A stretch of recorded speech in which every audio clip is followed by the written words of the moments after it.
বাংলাদেশের স্টল থাকা তো সম্ভব ছিল না, ওদেরকে কি করে রিকোয়েস্ট করবে, রিকোয়েস্ট করার উপায় ছিল না।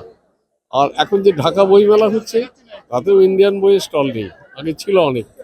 আমাদের একটু অসুবিধা, আমরা বাংলাদেশের প্যাভিলিয়ন থেকে দু একটা বই সংগ্রহ করতাম, এবার সেটা পাচ্ছি না। কলকাতা বইমেলার বয়স ৪৮ বছর। প্রতি বছর কলকাতা আন্তর্জাতিক বইমেলায় বাংলাদেশের সরব উপস্থিতি থাকে। গত ২৯ বছরে এই প্রথম ভারতের প্রতিবেশী দেশটি অনুপস্থিত কলকাতা বইমেলায়।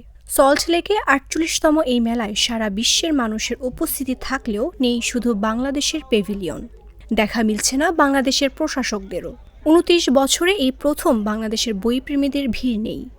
তবে হ্যাঁ, একটু কথাবার্তা বলতে পারতাম, বাঙাল ভাষায় কথা বলতো, আমারও অরিজিন ওইখানে, একটু আনন্দ পেতাম, বা একটু উল্টে পাল্টে দেখতে পারতাম কোনটা কিনবো, সেটা উপায় নেই। আমার অ্যামাজন বা ফ্লিপকার্টে তো উল্টে দেখার কোনো জায়গা নেই, একটু খারাপ লাগছে। চলতি বছর কলকাতা আন্তর্জাতিক বইমেলায় বাংলাদেশি সাহিত্যিকদের বইও সেভাবে খুঁজে পাওয়া যাচ্ছে না।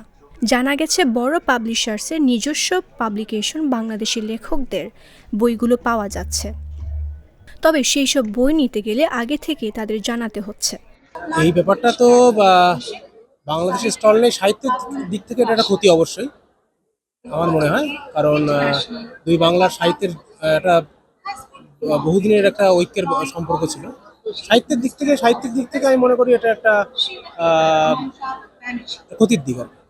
১৯৭৬ সাল থেকে বইমেলা শুরু হলেও ১৯৯৬ সাল থেকে এই বইমেলায় বিশেষ প্যাভিলিয়ন হিসেবে থাকত প্রতিবেশী বাংলাদেশ।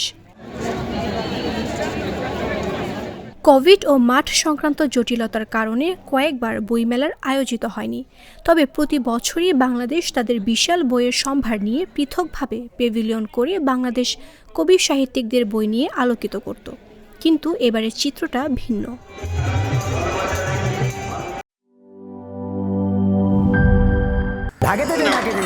বলছিলাম না সস্তা তিন অবস্থা, এবার বুঝো ঠেলা।